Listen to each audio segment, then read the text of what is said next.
उद्देश्य एकेडमी में आप लोगों का स्वागत है। आज हम मौलिक अधिकार के बारे में आप लोगों को बताते हैं। मौलिक अधिकार वे अधिकार हैं जो नागरिकों के भौतिक और नैतिक उत्थान के लिए आवश्यक हैं। ये जो है नागरिकों को भौतिक और नैतिक उत्थान के साथ साथ जो है राज्य द्वारा जो है राज्य के खिलाफ ये जो हमको जो है सुरक्षा प्रदान करते हैं। मौलिक अधिकार भारतीय संविधान द्वारा हमको 6 मौलिक अधिकार प्रदान किए गए हैं। जब हमारा संविधान आज़ाद हुआ, हमारा संविधान लागू हुआ, उसके बाद जो है हमको 7 मौलिक अधिकार जो है प्रदान कर दिए गए थे। ये 7 मौलिक अधिकार हमको जो है सुरक्षा प्रदान करते हैं। 44वां संवैधानिक संशोधन 1978 में आया, जिसके अंतर्गत संपत्ति के अधिकार को मौलिक अधिकार की श्रेणी से हटा दिया गया।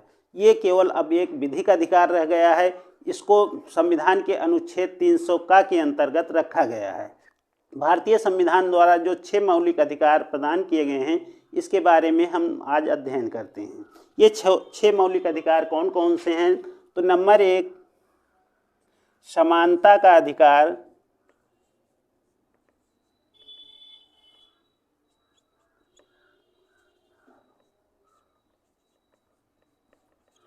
नंबर 1 समानता का अधिकार है। इसको अनुच्छेद 14 से 18 के अंतर्गत इसको रखा गया है। ये समानता के अधिकार जो हैं, जिसे ये 14 में जो है अनुच्छेद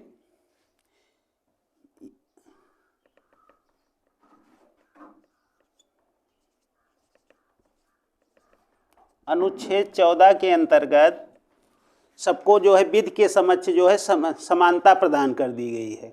अनुच्छेद 15 के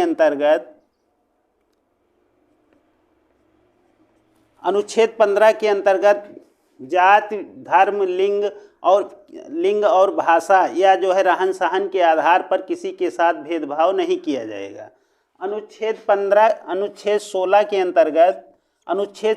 के अंतर्गत जो है लोक हित में जो है सबको जो है समानता प्रदान की गई है, क्योंकि मतलब अवसर की समानता प्रदान की गई है कि राज्य सरकार या केंद्र सरकार द्वारा कोई भी जो है किसी भी जो प्रकार का कोई भी पद जो है या जो है कोई भी व्यक्ति जो है भारत का नागरिक कोई भी पद धारण कर सकता है। किसी के साथ किसी भी प्रकार का भेदभाव नहीं किया जाएगा। अनुच्छेद 17 के अंतर्गत अस्पृश्यता का अंत कर दिया गया है कि भारत में अब किसी भी प्रकार की कोई भी छुआछूत या जो है भेदभाव किसी के साथ नहीं किया जाएगा। सबको जो है समान अवसर प्रदान किया जाएगा। किसी भी प्रकार का भेदभाव किसी के साथ नहीं किया जाएगा। अनुच्छेद 18 में क्या किया गया है? अनुच्छेद 18 के अंतर्गत जो है उपाधियों का अंत किया गया है। इसमें जो है राज्य सरकार जो है कोई भी ऐसी उपाधि जो है नहीं प्रदान करेगी जिससे जो है किसी भी प्रकार का किसी का कोई अहित होता हो। इस प्रकार जो है अनुच्छेद 14, 15, 16, 17 और 18 के अंतर्गत जो है समानता के अधिकार के अंतर्गत इसका वर्णन किया गया है। दूसरा जो अधिकार है वो स्वतंत्रता का अधिकार है। स्वतंत्रता का अधिकार। स्वतंत्रता के अधिकार के अंतर्गत भारतीय संविधान द्वारा नागरिकों को जो है ये 19 से 22 के अंतर्गत आते हैं। 19 से 22 के अंतर्गत 19 में जो है 19 के अंतर्गत है सबको जो है बोलने की आज़ादी दी गई है कि कोई भी अपनी बात जो है कहीं भी किसी भी प्रकार का जो है बात अपने जो है सबके समक्ष रख सकता है। इसमें भी किसी प्रकार का कोई भेदभाव नहीं किया जाएगा। बोलने की आज़ादी है, देश में कहीं भी भ्रमण करने की आज़ादी है, सभा करने की आज़ादी है, और जो है कहीं भी वो भारतीय नागरिक कहीं भी निवास कर सकता है। देश में कहीं भी वो जो है अपना जो है निवास स्थान बना सकता है, कहीं भी आ जा सकता है। सबको जो है सुरक्षा प्रदान की गई है। ये जो है 20 के अंतर्गत जो है किसी भी व्यक्ति को अपराध या जो है अपराधी अगर अपराध या दोष सिद्ध होता है तो उसको जो है न्यायालय में अपनी बात रखने की आज़ादी दी गई है। 21 जो है 21 का जो है हमको ये प्रदान करता है, 21 का के अंतर्गत जो है 6 से 14 वर्ष के बच्चों को निःशुल्क एवं अनिवार्य शिक्षा प्रदान करने की व्यवस्था की गई है। अनुच्छेद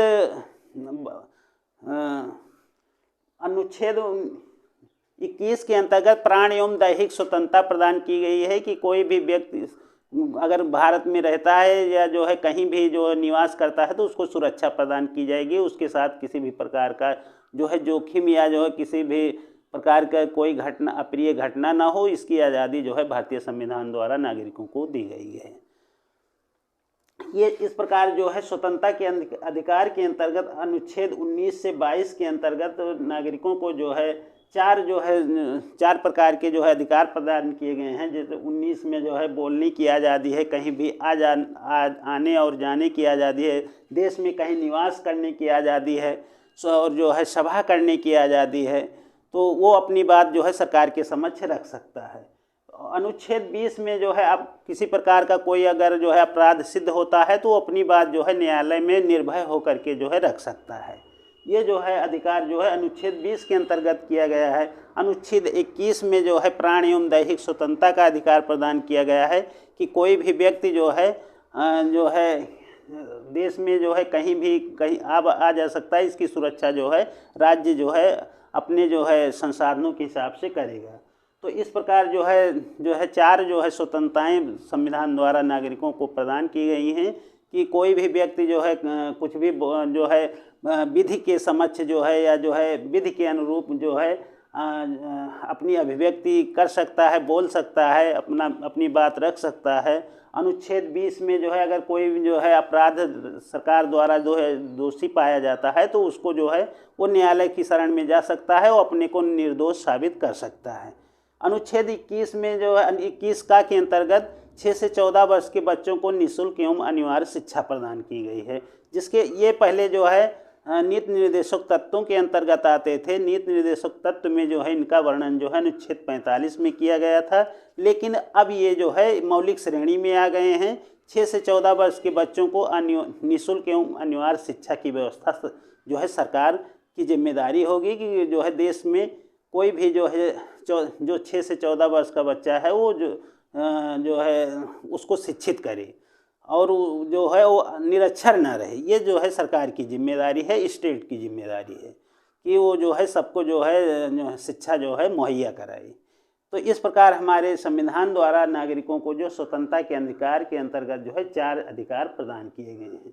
ये 4 अधिकार कौन कौन से हैं? तो अनुच्छेद 19 में बोलने की स्वतंत्रता है। अनुच्छेद 20 में जो है अगर कोई अपराध सिद्ध होता है तो उसको जो है वो अपनी बचाव के लिए न्यायालय की शरण में जा सकता है। अनुच्छेद 21 के अंतर्गत प्राण एवं दैहिक स्वतंत्रता प्रदान की गई है कि वो अपने प्राण की जो है सुरक्षा जो है राज्य सरकारों से जो है वो अनुरोध करे कि वो अगर मान लीजिए उसको किसी भी प्रकार की जो है उसको ये लगता है कि हमारे प्राण संकट में है तो सरकार से अपनी सुरक्षा के लिए जो है सरकार से अनुरोध कर सकता है। अनुच्छेद 22 के अंतर्गत अगर किसी भी व्यक्ति को जो है गिरफ्तार किया जाता है तो गिरफ्तारी से बचने के लिए जो है न्यायालय की शरण में जा सकता है। वो अपनी बात रख सकता है कि नहीं हम निर्दोष हैं, हमको जो है ज़बरदस्ती गिरफ्तार